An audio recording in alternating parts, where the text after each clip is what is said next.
আসসালামু আলাইকুম ভিউয়ার, সবার কি অবস্থা? আলহামদুলিল্লাহ, আমার অবস্থা তো অনেক ভালো। অনেক দিন পর আমি আমার মায়ের সাথে বের হয়েছি নৌকা নিয়ে। উদ্দেশ্য হলো আমি পানের বর দেখব, আর আমার মায়ের উদ্দেশ্য হলো বাড়িতে কিছু ছাগল রয়েছে, তাদের জন্য আমাদের বরের বাগানে লাগানো ঘাস লতাপাতা কেটে নিয়ে আসবে। তো এজন্য দুজনে বের হয়ে পড়লাম, নৌকা চালিয়ে নদীটা পার হয়ে গেলাম। আর নদীর পানি বেড়ে গেছে, বেশ স্রোত হচ্ছিল।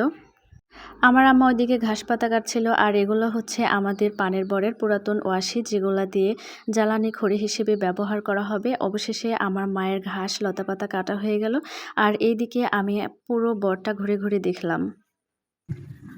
তো গাইস, ছাগলের জন্য ঘাস পাতা কেটে নিয়ে নদী পার হয়ে আবারও চলে যাচ্ছি বাড়ির দিকে। কখনো রোদ কখনো বৃষ্টি, এটা নিয়ে চলছে। আসার সময় যখন নদী পার হচ্ছিলাম তখন কিন্তু বৃষ্টি হচ্ছিল, আর এখন আবার প্রচুর রোদ হচ্ছে। তো এটা নিয়ে চলছে আমাদের গ্রামের কাজকর্ম। তো নদীর এই বর্ষাকালের প্রাকৃতিক পরিবেশ দেখতে আপনাদের কেমন লাগছে? আমার কিন্তু ভীষণ ভালো লাগে, খুব সুন্দর উপভোগ করি।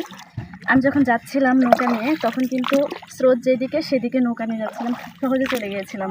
আর আসার সময় স্রোতের বিপরীতে নৌকা নিয়ে আসতে হচ্ছে, ভীষণ কষ্টসাধ্য কাজ এটা।